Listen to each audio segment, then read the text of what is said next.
Every 4 years, America changes its president. The politics shift, the parties fight, the promises change. But one thing never changes. Not under Democrats, not under Republicans, not under liberals or conservatives. Not under presidents who campaigned on peace or presidents who promised to stay out of foreign wars.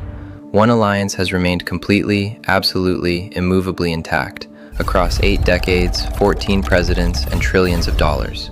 The U.S.-Israel relationship. And the question that billions of people around the world have asked, quietly, loudly, angrily, desperately, is simply this: why? The official answer is simple: shared values, democratic alliance, historical friendship. But the official answer has never fully satisfied anyone, because if this were only about friendship, it wouldn't survive this much controversy. That Tehran's retaliation and response will be crushing.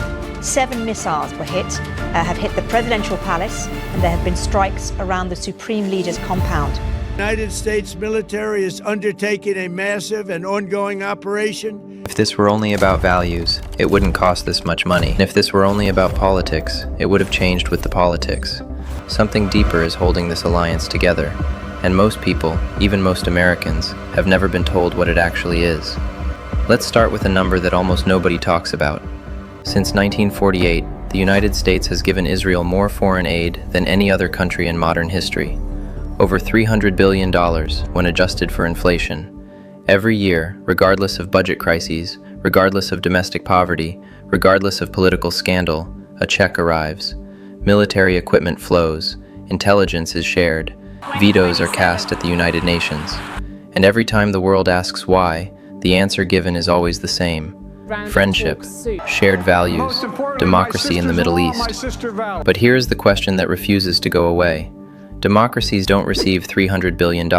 Friendships don't survive this much political cost. And shared values don't explain why America stands with Israel, even when doing so isolates it from the rest of the world, inflames entire regions, and costs it alliances it spent decades building. 84% of the American electorate now favors an immediate ceasefire in Gaza. Only 27% support Benjamin Netanyahu of Israel. The real answer is not something you find in a presidential speech. It's something you find when you look at a map. Look at a map of the Middle East. Right there at the eastern edge of the Mediterranean, surrounded by some of the most complex and volatile territory on Earth, sits a country the size of New Jersey. And yet somehow, that country sits at the center of American foreign policy like nothing else on Earth. Why? To understand it, you have to go back. Not just to 1948, when Israel was founded. Further, to the moment after World War II, when America looked at a shattered world and made a decision. It was going to be the dominant power on Earth, not just militarily, not just economically, but strategically, by controlling the most important geography in the world. And the most important geography in the world was not Europe, it was the Middle East. Here is why. Beneath the sands of the Middle East sits roughly 48% of the world's proven oil reserves. The Persian Gulf, that narrow stretch of water bordered by Saudi Arabia, Iran, Kuwait, Iraq, the UAE, is the single most important energy corridor in human history. Every morning, approximately 20 million barrels of oil move through the Strait of Hormuz. That's roughly 20% of all oil traded globally, every single day. Whoever controls access to that strait controls the energy supply of the industrialized world. China needs it, Europe needs it, Japan needs it, India needs it. America needs to make sure nobody hostile controls it. And this is where Israel enters the picture in a way that most news anchors never explain. Israel is not just an ally, it is a strategic anchor, a military platform, an intelligence hub, a forward position in a region that America cannot afford to lose and cannot afford to occupy directly. For decades, American military planners have described Israel in classified briefings using a term that rarely reaches the public: the unsinkable aircraft carrier. You don't need to station 100,000 troops in Israel. You don't need a massive, politically sensitive military base that inflames local populations. You have something better, a sophisticated, battle-hardened, nuclear-capable ally that shares intelligence in real time, tests American weapons in actual combat conditions, and maintains regional deterrence on America's behalf. That is worth far more than $300 billion. That is worth the political cost. But the public never noticed something important. The relationship between America and Israel was never just about the Middle East.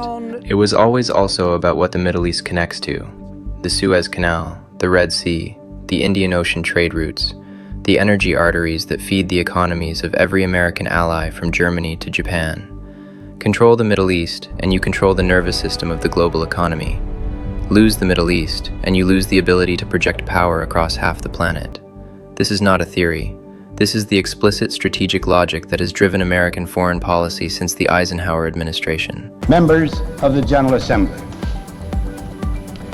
When Secretary General Hammarskjöld's invitation to address this General Assembly reached me in Bermuda, I was just beginning a series of conferences with the Prime Ministers and Foreign Ministers of Great Britain and Israel, positioned exactly where it is, with the military capabilities it has, with the intelligence networks it runs, is the single most reliable partner America has ever had in the most important region on Earth. But then something changed. In 1979, the Iranian Revolution happened. Almost overnight, one of America's most important regional allies, the Shah of Iran, was gone, replaced by a government that called America the Great Satan, and began systematically building influence across the region through proxy forces, ideological movements, and eventually, a nuclear program that sent shockwaves through every intelligence agency on Earth. Suddenly, the strategic calculus shifted. Israel was no longer just an ally in a complicated region. Israel was now the front line against the most significant anti-American force in the Middle East. And America's commitment to that front line became something that no president, Democrat or Republican, could afford to walk away from. And this is where things get darker, because the Israel-Iran conflict is not just a regional dispute. It is a proxy theater for something much larger. Iran does not act alone. Behind Iran stands Russia, providing weapon systems, diplomatic cover at the United Nations, and strategic support that allows Iran to resist American pressure in ways it could never manage independently. Behind Iran stands China, not as a military ally, but as an economic lifeline. China buys Iranian oil in defiance of American sanctions. Chinese investment flows into Iranian infrastructure. The relationship is transactional, but it is deep, and it is deliberately maintained. What you are actually looking at when you look at the US-Israel relationship is not a bilateral alliance. You are looking at one piece of a global chess match between the world's major powers, a match being played simultaneously across the Middle East, Eastern Europe, the South China Sea, and the corridors of the United Nations. America supports Israel. Russia supports Iran. China supports both sides of regional instability because instability weakens American influence without China having to fire a single shot. This is not conspiracy, this is geopolitics. And every casualty, every airstrike, every diplomatic crisis in the Middle East is simultaneously a move in this larger, colder, more calculating game. The question nobody wants to ask in polite company is this: if the great powers are each playing their pieces, what does that make the smaller countries caught between them? Let's talk about what happens inside American politics. Because the geopolitical explanation, as powerful as it is, does not fully explain why the US-Israel alliance survives even when American public opinion shifts, even when domestic opposition grows, even when military veterans and former diplomats publicly question the cost. There is a domestic dimension that is impossible to ignore. In Washington, the Israel lobby is one of the most organized, well-funded, and politically sophisticated advocacy networks in American history. The American Israel Public Affairs Committee, AIPAC, spent over $14 million on lobbying in a single recent year. Its political action committees contribute to congressional campaigns across party lines. Its annual conference draws sitting presidents, secretaries of state, and virtually every serious candidate for national office. Now, is this unusual? Is this wrong? That depends entirely on who you ask. Supporters argue that AIPAC and similar organizations are simply doing what every other interest group in American democracy does: organizing, advocating, contributing to campaigns, and making their voice heard. Critics argue that the scale, the consistency, and the political consequences of crossing the Israel lobby create a situation where elected officials face enormous pressure to support Israeli policy, regardless of their personal views or their constituents' opinions. Both arguments contain truth, and the honest answer, the one that rarely gets said on television, is that American foreign policy in the Middle East is shaped by at least four forces simultaneously: strategic military interests, energy security, domestic political pressure, and a genuine ideological alignment between significant portions of both American political parties and the Israeli government. No single factor explains everything. All of them together explain why the alliance never breaks. But there is one more dimension. one that goes beyond strategy, beyond lobbying, beyond energy corridors and military bases. It goes into something that is genuinely difficult to quantify, but impossible to ignore: religion. Tens of millions of American evangelical Christians hold a theological belief that the modern state of Israel is the fulfillment of biblical prophecy. That American support for Israel is not just politically correct, it is morally and spiritually required. Surveys consistently show that evangelical Christians express stronger support for Israel than almost any other demographic in America, including American Jews. When you combine strategic interest with domestic political pressure with religious conviction, you have built something that no single president, no single election, no single wave of public opinion can dismantle. You have built permanence. From Washington to Islamabad, the distance is enormous, but the stakes feel just as real. Pakistan watches the Middle East with a combination of strategic calculation and deep public emotion that Western analysts consistently underestimate. Pakistan is a nuclear-armed state with a population of 240 million people, the vast majority Muslim. Public sentiment toward the Palestinian cause runs deep, across every class, every province, every political party. But beneath the public emotion lies a harder strategic reality. Pakistan's security establishment has spent decades walking a tightrope, maintaining its relationship with the United States, managing its complex relationship with Saudi Arabia and the Gulf states, watching Iran across a shared border, and calculating what a wider Middle East conflict would mean for regional stability. A large-scale war involving Israel, Iran, and potentially American forces would not stay contained. Oil prices would spike, devastating Pakistan's already fragile economy. Iranian-Pakistani relations, always complicated, would face new pressure. The flow of remittances from Pakistani workers in Gulf states, a financial lifeline worth billions, would be threatened. And the domestic political consequences. In a country where religious sentiment runs high and anti-American feeling has deep historical roots, would be severe. Pakistan is not a passive observer of this conflict. It is a country whose future is materially affected by decisions made in Washington, Tel Aviv, and Tehran, by leaders who rarely think about Islamabad when they make them.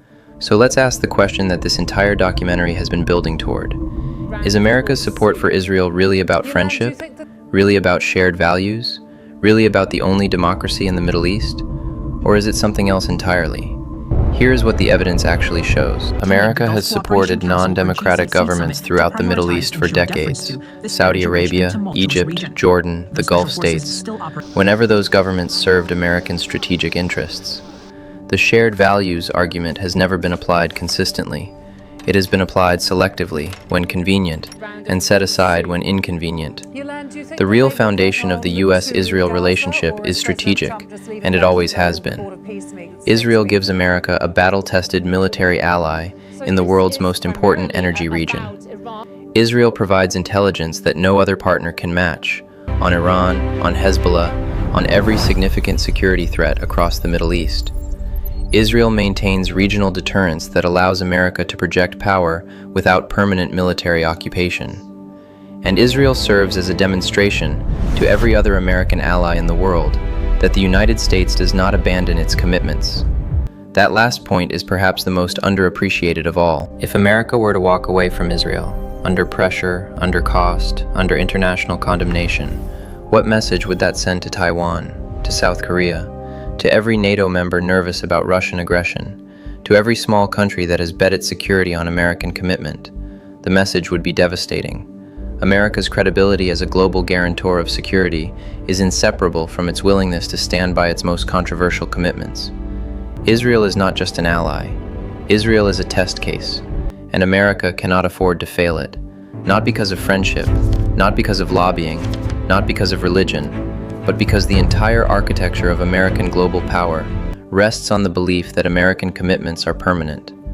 We began with a question: why does America protect Israel no matter the cost?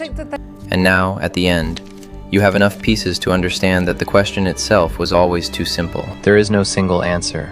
There is strategy and there is sentiment. There is oil and there is ideology.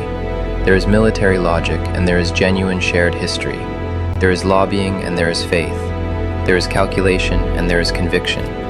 But underneath all of it, underneath every presidential speech, every UN veto, every arms shipment, every diplomatic crisis weathered, and every alliance strained, lies a single brutal truth about how power works in the modern world. Great powers do not maintain expensive, controversial, politically costly commitments out of friendship. They maintain them because the alternative, the world without those commitments, is more dangerous, more unstable, and more threatening to their interests than any price they currently pay. America is not protecting Israel because it loves Israel. America is protecting the Middle East. Israel is just the most efficient way it has found to do that. And the people who suffer the consequences of that calculation, on every side, in every country, in every conflict that this alliance ignites or sustains, are rarely the ones making it. They never are. The powerful make the decisions. Everyone else lives inside them.